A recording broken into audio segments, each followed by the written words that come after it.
Listo, gracias. Excelente. Ok, entonces, retomando el tema en que nos quedamos, ya para cerrar derecho romano y pasar a Ok. derechos humanos, ¿te parece? Gracias.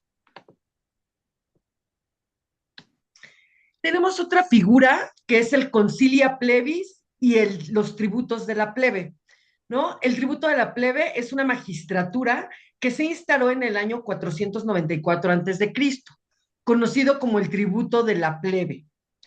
Defensor de la clase plebeya, para cuyo fin fue dotado del derecho de veto contra cualquier decisión del magistrado patricio o del Senado, que fuere en contra de los derechos o intereses de la plebe, y a quien se le embestía de sacrositas, es decir, de inviolabilidad sagrada. ¿A qué voy con todo esto? Dame un momento, déjame, lo comparto. Mm, mm, mm. Listo, creo que ya se está cargando, ¿verdad? ¿Es correcto? Bueno, pues básicamente, Listo. gracias. Pues básicamente, el Concilia Plebis, justo, era una especie de conciliador, ¿no? Y en el caso del tribuno, los tribunos de la plebe, eran estos organismos que fueron creados ya para la defensa de la plebe. Recordemos, Jaime, que la plebe no era lo mismo que los plebeyos. Los plebeyos era gente que no era de la monarquía como tal, pero que tenían recursos económicos, mientras que Tenían billete. pues, la plebe, ¿no? Al final del día, como vulgarmente se dice en la actualidad. La plebe, pues, era la gente sin dinero, era la sociedad en común, pero fíjate cómo de lo autocráticos que eran los gobernantes de la época, cómo ya se empieza a pensar en proteger a la plebe, ¿no? Ya justamente estos tribunos plebe se crean para vetar una ley, ¿no? Que vaya en contra de, pues, de los derechos, por decirlo de alguna manera, o que perjudiquen a la plebe en demasía. ¿Ok? ¿Dudas hasta aquí? ¿No? ¿No? Ok. Este, tenemos,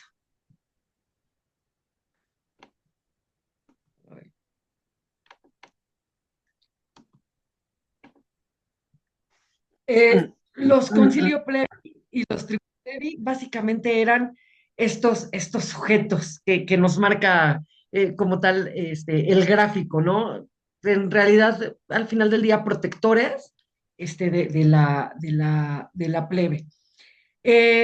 ¿Por qué se les reconocía? Básicamente representaban los intereses de la plebe, no podían ausentarse por más de 24 horas, reunida la plebe en asambleas, cuyo nombre era Concilia Plebis, elegían a los tribunos de la misma y a los ediles plebeyos que auxiliaban a los primeros, o sea, a los tribunos plebis. Básicamente nos está diciendo cómo se organizaban, cómo funcionaban estas dos figuras importantes que salían en defensa como tal de la plebe, ¿no? Las disposiciones legales que emanaban de las asambleas de la plebe se denominaban plebiscitos, ¿no? Todas aquellas disposiciones que de repente se votaban entre la plebe no eran otra cosa que eh, eh, pues eso, plebiscitos, esas votaciones para que se llevaran a cabo algunas situaciones que fueran benéficas para la plebe como tal.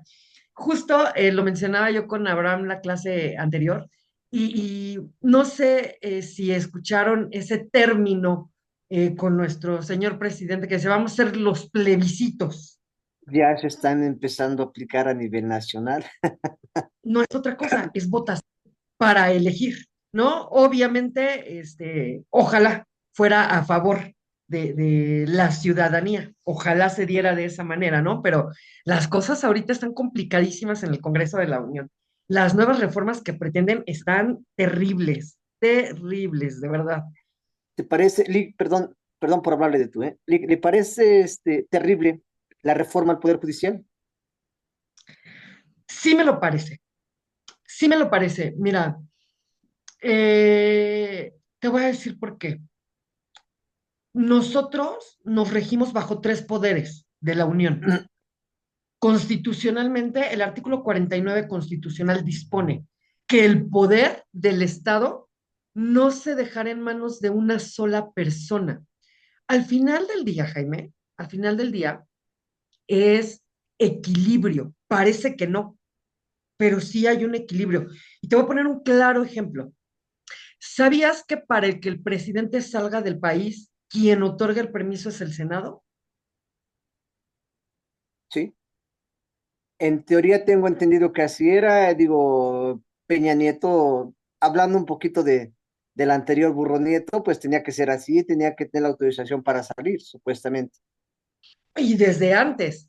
¿Y Pero sabes por la a quién, mayoría, pues ya era, va para afuera, órale. sabes quién ha sido el único presidente que le han aplicado esa disposición? Al único, ¿eh? En la historia presidencial, tengo entendido que al actual, Hasta ¿no? crees. No, ¿A que quién? tienen la mayoría en el Congreso, ¿cómo crees? ¿A No, quién? Vicente Fox. Mm. Fue al único presidente contemporáneo, digo, si antes no lo hacían, ¿no?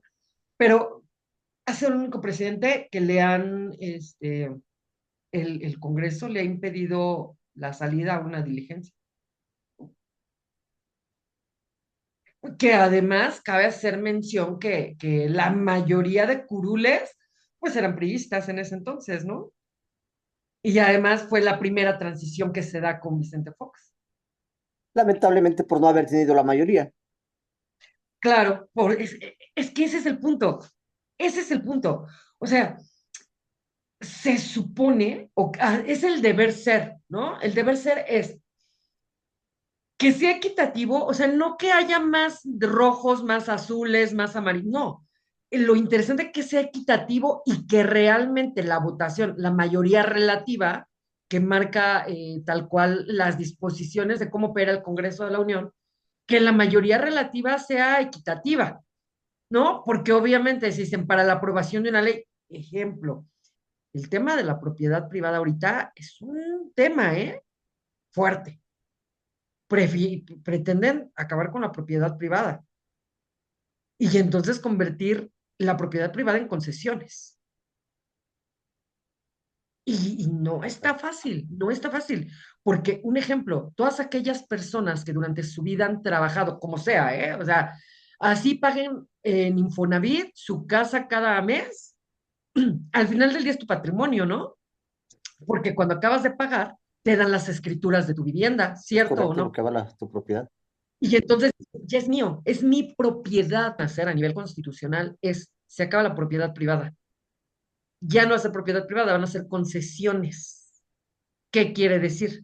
No eres propietario, eres concesionario. Los hijos, bueno, ellos tienen un derecho de prelación, tienen el mejor derecho para, no es, esta parte del derecho hereditario está en tela de juicio y no en tela de juicio, está en juego. ¿Eso viene en la reforma? ¿Perdón? ¿Eso que me comenta Rick viene dentro de esta reforma? Sí, dentro de estas reformas constitucionales que pretenden hacer, espérame. Ok. Sí, sí, sí, viene dentro del paquete de reformas. Y ¿Dónde, sí, dónde puedo es un tema informarme que de ese falta. paquete de reformas? ¿Dónde puedo informarme? No sé si estén ¿cómo se llama? En la página del Congreso, pero voy a buscarte la información y qué les parece si se los mando al grupo para que vayan checándolo. Perfecto, Sí, gracias, maestro. Con todo, gracias. con todo gusto. Pues bueno, vamos terminando, Romano, para pasar a derechos humanos. Ok, Bueno, ya mencionábamos que la facultad de los tribunos plebe no era otra cosa más que pugnar por los derechos de la plebe, ¿no? Ya se empieza a ver esta protección ya de algún modo, sí seguimos hablando de autoritarismo, pero ya no a grandes escalas como lo era al principio de la monarquía. Y yo, ojo, esto todavía tiene sí sus evoluciones y algunas cuestiones, porque el Imperio Romano fue una cosa bárbara, ¿no? Se empiezan a redactar la primera legislación en Roma, las 12 tablas. Y entonces ya se empieza a codificar la ley y el derecho consuetudinario va terminando y entonces ya empezamos a hablar de derecho escrito, ¿no? Pues bueno, sin embargo, como ya les mencionaba, conforme va pasando el tiempo, pues obviamente ya se va desvirtuando nuevamente lo que ya habían conseguido. Pero lo relevante aquí es que a la fecha se han rescatado muchas cuestiones en materia de organismos e instituciones que se fueron creando en la antigua Roma, ¿no?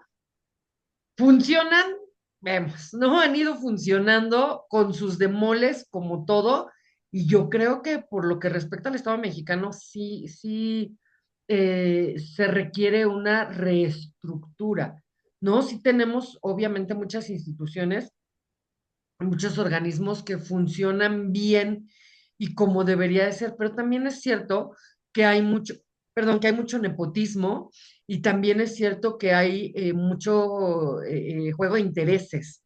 Eso es lo terrible y lo lamentable. Y lo podemos ver con la creación del Tren Maya. ¿Cuántos, independientemente de, obviamente, toda el área selvática que costó, y estos recursos que fueron desviados, tan es así que, bueno, pues el tren, por ahí las vías no estaban tan parejitas, por ahí hubo una que otra mochada para que les dieran los permisos, fueron una serie de situaciones que, bueno, no voy a entrar en eso, si no, no vamos a acabar nunca.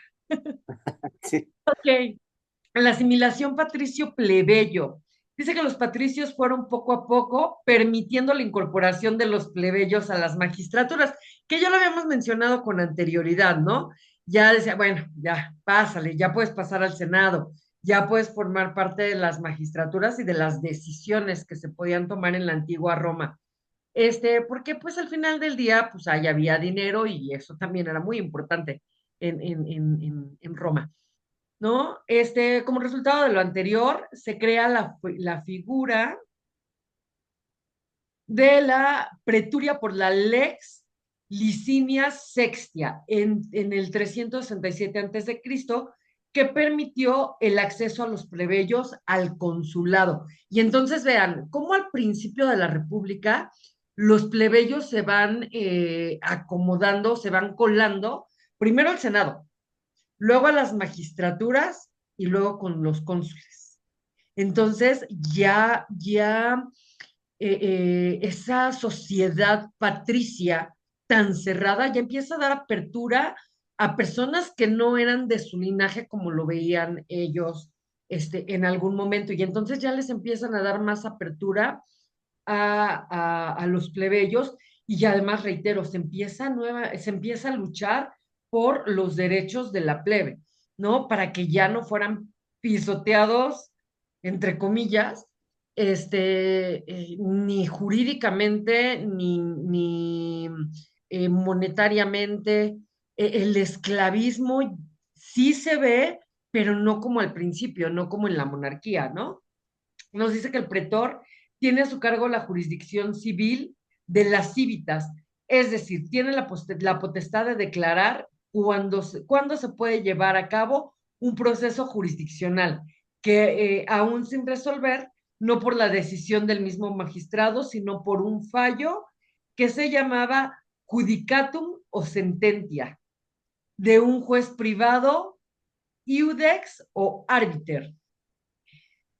Fíjense, cómo se empieza a acomodar lo que a nosotros nos ocupa, que es el sistema jurídico, ¿no? Ya como tal, esta figura del pretor tiene algo que se llama jurisdicción civil. Entendamos por jurisdicción, abogados, como el espacio de aplicación de la norma o la materia. La jurisdicción se puede dar por materia, se puede dar por territorio, se puede dar por grado en nuestro sistema jurídico en la actualidad. ¿Qué quiere decir? Cuando hablamos de jurisdicción por territorio, estamos hablando de, ejemplo, los jueces familiares, ¿no? Que conocen de asuntos familiares en Hidalgo, no pueden conocer de asuntos familiares de Querétaro o de Puebla o de Guanajuato. A eso se refiere con la demarcación jurisdiccional, ¿ok? A la jurisdicción a la que corresponden. No es lo mismo, por ejemplo, un tribunal federal, porque obviamente aplica a toda la República Mexicana, pero si hablamos de juzgados familiares, civiles, etcétera, etcétera, entonces sí estamos hablando de un tema de jurisdicción a nivel local. ¿Ok? Hablamos de jurisdicción por materia. Un juez penal no puede conocer asuntos mercantiles ni familiares. Un juez familiar no puede conocer de asuntos de penales, ¿no? Como un secuestro, como un lesiones, homicidio. Las materias, o sea, la jurisdicción por materia es cada materia, en materia de derecho, válgame la redundancia, en materia de derecho va a conocer de asuntos específicos propios de la materia. Y por grado, nosotros vamos por grados, por niveles. Ejemplo, se resuelve un asunto en un juzgado normal, ¿no? Si no se resuelve ahí o si no estás conforme con tu sentencia, te vas a algo que se llama segunda instancia. Y en la segunda instancia resuelve un magistrado. Incluso podemos llegar a una denominada, entre comillas, tercera instancia. Nos podemos ir hasta la Corte de Justicia de la Nación. Entonces a eso se refiere, ¿no? La jurisdicción por materia, por grado y por territorio. ¿Sí, sí? ¿Tienen dudas hasta aquí o sí, sí me entienden? Sí, Todo Excelente. bien. Gracias, abogado. Existían dos tipos de pretores, un pretor urbano y un pretor peregrino. El pretor urbano no era otra cosa que el que verificaba los litigios o los conflictos legales. Eso significa litigio, conflicto. Los litigios dentro de Roma, con los ciudadanos romanos.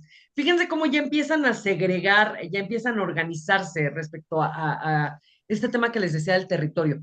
Y el peregrino, el pretor peregrino, era encargado de conocer las diferencias que se suscitaban entre romanos y extranjeros, o únicamente entre extranjeros. Entiéndase por extranjero todo aquel que no era romano, ¿no? Que no había nacido en Roma, tal cual. Y bueno, el Imperio Romano, que es la última etapa de Roma, y bueno, a la muerte de César, misma que ocurrió en el año 444 a.C., sucedieron diferentes acontecimientos políticos encuadrables en la Constitución República, que condujeron después de la batalla de Asio en el año 31 a.C. a la concentración del poder en manos de su sobrino Octavio, quien reduce el número de senadores de 1,000 a 700. Además de ser nombrado príncipe del Senado, le atribuyó el imperium pro praetore. A ver, ha habido muchas cuestiones trágicas en Roma, entre ellas la muerte de César. En realidad a César lo asesinaron en el Senado. Y bueno, justamente va terminando la República y precisamente por la muerte de César se va transformando para empezar el Imperio Romano como tal, ¿no?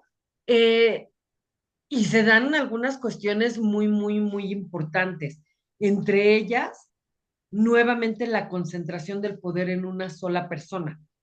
Y después de que durante la República el Senado tenía un peso importante porque además era el que aconsejaba de algún modo al rey, aquí sucede que entonces el mandamás dice, ya no necesitamos a todo el Senado, hay que eliminar a unos cuantos y entonces se reduce el número del Senado y el Senado ya no tiene el peso que tenía en un principio, Jaime.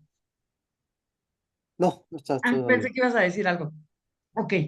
Entonces, básicamente, Pues así es como da inicio el Imperio Romano. El nuevo orden político instaurado por Octavio es de carácter constitucional, o sea, ya dentro de una normatividad, ya está regulado en derecho escrito como tal, diferente de la monarquía y de la república, que responde a las exigencias de sus tiempos y que además tuvo una duración de 3 siglos, un tanto matizado de influencias grecohelénicas, como es la esfera religiosa e ideológica, pero que más allá de lo religioso y de lo político, como ya se comentó, estaba inspirado en las exigencias de la realidad, particularmente inspirado en las necesidades de las fuerzas políticos sociales romanas.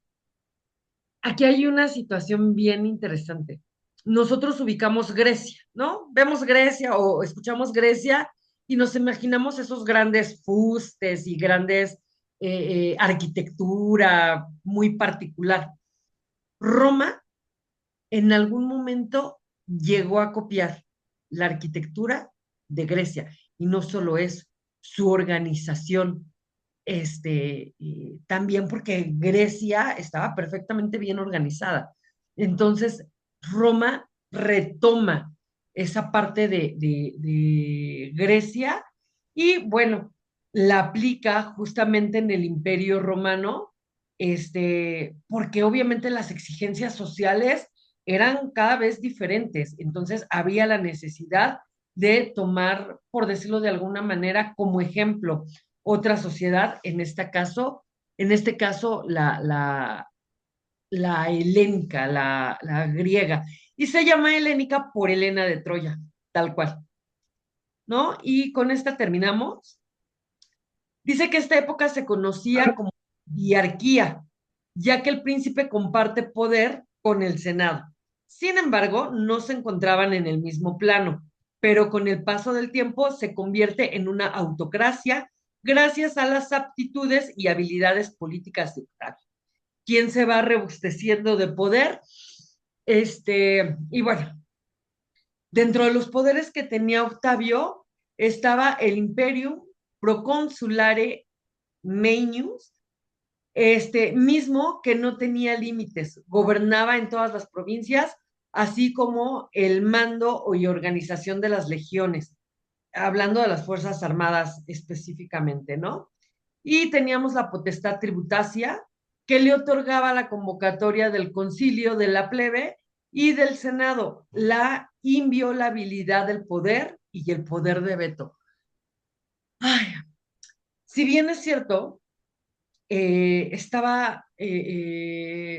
empezaba a funcionar bien la República de la mano del trabajo del Senado con el representante del Estado como tal, ¿no? Y ya había esta conciliación y había esta consulta de cómo es que se debían llevar a cabo las cosas.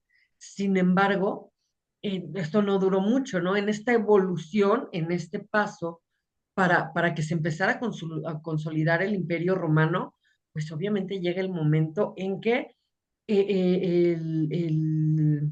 el Senado y Octavio ya no, es insostenible esta relación, tomando en consideración, primero, de que le disminuyen el número de los miembros del Senado y segundo, de que las facultades del Senado ya no son tan amplias, tomando en consideración que Octavio retoma el poder y digamos que deja un poquito de lado al Senado para que él pueda regir a Roma como a él mejor le pareciera, ¿no?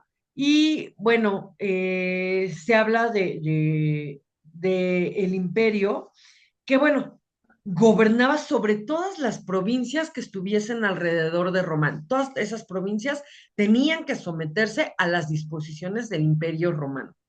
Y bueno, finalmente, se habla ya de un concilio de la plebe, no de los plebeyos, de la plebe, de la sociedad en común de Roma, con el Senado, ¿no? Ya también se habla de la inviolabilidad de poder, aquí es donde empieza el camino tortuoso pues, para la caída del Imperio Romano y, bueno, el poder de veto, ¿no? Este derecho o este poder que tenían de vetar algunas disposiciones emitidas previamente. ¿Ok? Bueno, abogados, dejamos hasta aquí esta parte de el Imperio Romano. Ya nos faltan pocos temas y pues ya la siguiente clase espero que estemos terminándolos. Y bueno, vamos con el siguiente, que vendría siendo derechos humanos.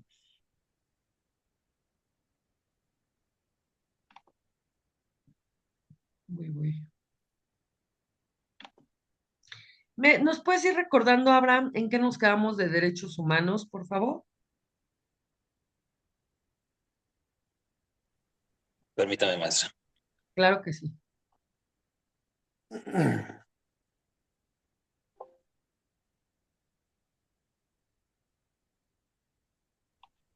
Lo último que los principios Méndez, no sé si fue exactamente lo último que vimos. Ok. Le comentaba que hasta el final de la última clase, entonces no sé si todavía vieron algo más. No, no vimos nada más.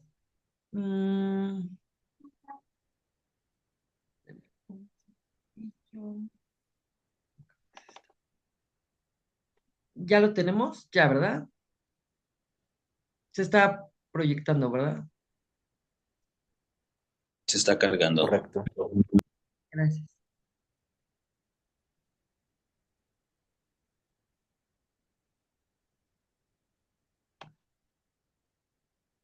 Listo. Terminamos de ver los protocolos de Ginebra, sí, ¿verdad? Todos los protocolos, sí los vimos. Este, bueno, tenemos 10 minutos para que se cierre la reunión. Ah, Jaime, te comento, la reunión se cierra en automático, cada 40 minutos. Por eso de repente Ah, ok, perdón, yo dije. formas, sí, sí, perdóname, no te había yo, comentado, una disculpa. Convención sobre los Derechos de los Niños, sí lo vimos, la Convención para la Eliminación de todas las formas de discriminación contra la mujer. ¿Sí, Abraham? Sí, eso sí lo vimos, sí. Sí lo Que vimos. lamentablemente están abusando de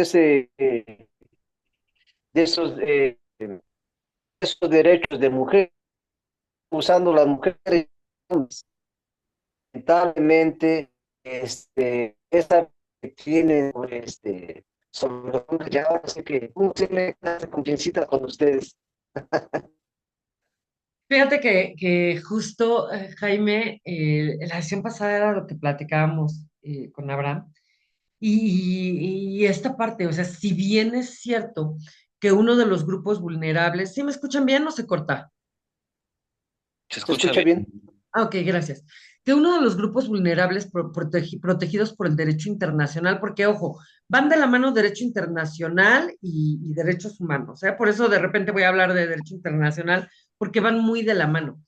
Pero justo comentábamos, o sea, dentro de los grupos vulnerables protegidos por el derecho internacional, entre indígenas, niños, homosexuales, pues atendiendo obviamente a toda la comunidad LGBTQI más,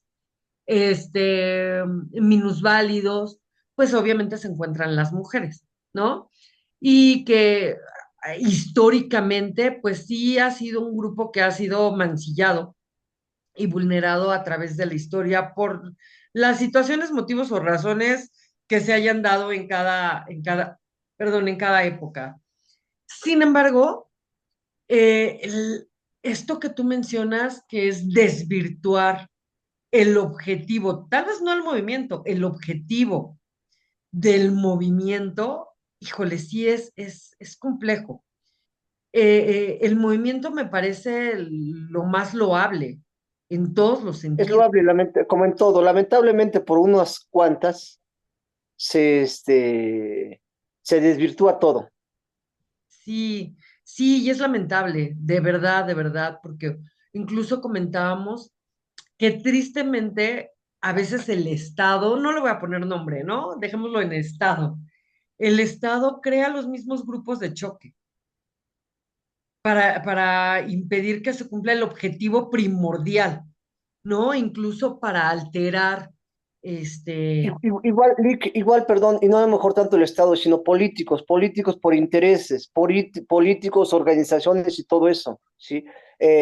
Yo sí le pongo nombre a las personas. Lamentablemente tengo la desgracia de conocer o de interactuar con la que es ahora diputada federal, Susana Prieto, la que está promoviendo el tema de las 40 horas. Es una persona nefasta, nefasta para, y con eso no quiero que se piense que soy misógino, nefasta para tratar a los trabajadores. Se expresa de lo peor, a pesar de que de ellos vive. Ella es una de las personas que dije, bueno, la que me motivó, su actitud para con la gente, la que me motivó a tratar de estudiar esto. Dije, ok, Jaime, ¿quieres hacer algo de una manera diferente? Estúdialo, prepárate, prepárate. O sea, trata y se expresa de lo peor de los trabajadores, con los trabajadores. Yo personalmente he sido testigo de muchas, ellas de Juárez, de muchas cosas, y lo digo con conocimiento de causa, ¿sí? Sé de gente que utilizó para qué, para llegar a su objetivo, para llegar a donde está. Fue el resultado el premio de que fue perseguida política por no el gobierno de Chihuahua, por el gobierno de Tamaulipas. Sí, lamentablemente, lamentablemente, pero bueno, perdón, pero es a lo que yo me refiero, que hay mujeres que lamentablemente se aprovechan de su empoderamiento como mujer para tratar de lo peor a las personas, de lo peor. claro, fíjate que, reitero, es un problema real, sí, es un problema que existe, sí, es un problema que se da. Sí, pero volvemos a lo mismo, también en muchas ocasiones ha sido mal enfocado y mal utilizado, ¿no? Y que pues no falta quien use el movimiento como estandarte para beneficios particulares. Sin embargo, es cierto que pues al día es lamentable cuántas, no solo voy a hablar de mujeres, sino cuántas personas desaparecidas hay, cuántas personas agredidas hay, cuántas personas masacradas se dan porque además considero que el Estado de Derecho está más que vulnerado, ¿no? Y es un tema, sí, sí, de poner sobre la mesa, sobre todo en calidad de análisis, porque estamos viviendo tiempos bien complicados en todos los sentidos. Y esta parte de la falta de seguridad, ojo, y aquí es donde se modifica, sí, claro. O sea, hablábamos antes de la falta de seguridad para una mujer, pero también hablamos de la falta de seguridad para jóvenes, varones, ¿no? Para hombres, para niños, para niñas. Comentábamos justo viendo este tema de las torturas, penas crueles e inhumanas, este, como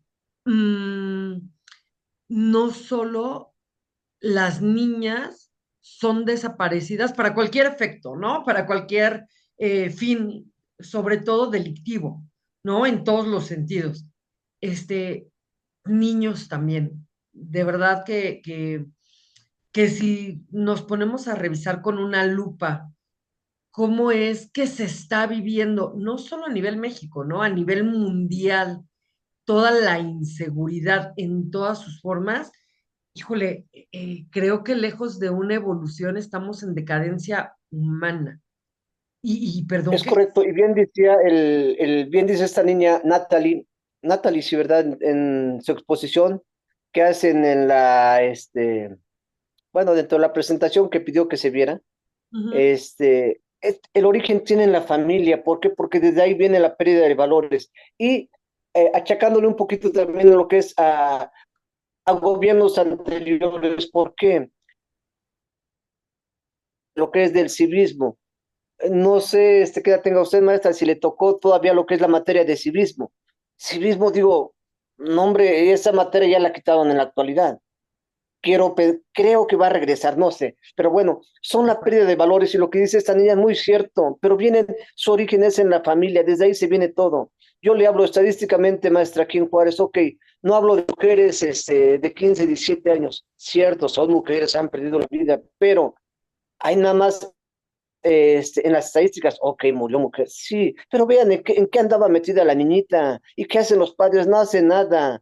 Los padres salen cuando, ok, cometen algo y para los padres no hacen nada.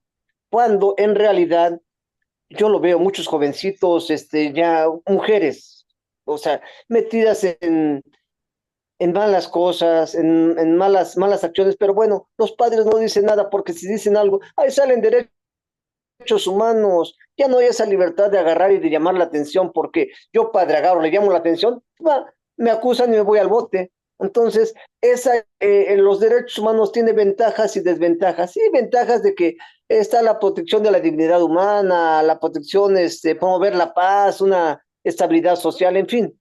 Pero ¿qué es lo que ha provocado toda esa sobreprotección? Esto que estamos viviendo hoy, una pérdida de valores, y reitero, muy cierto lo que la niña dice, pérdida de valores, falta de hábitos, cuántas y cuántas gentes envilecen dentro del celular, en redes sociales y todo eso. En lugar, son muy buenos el avance tecnológico, utilízalo para prepararte, no para perdón, no para embrutecerse. Y reitero, perdón, pero esto me apasiona de repente, todo lo que se vive, todo lo que hay un trasfondo de esto.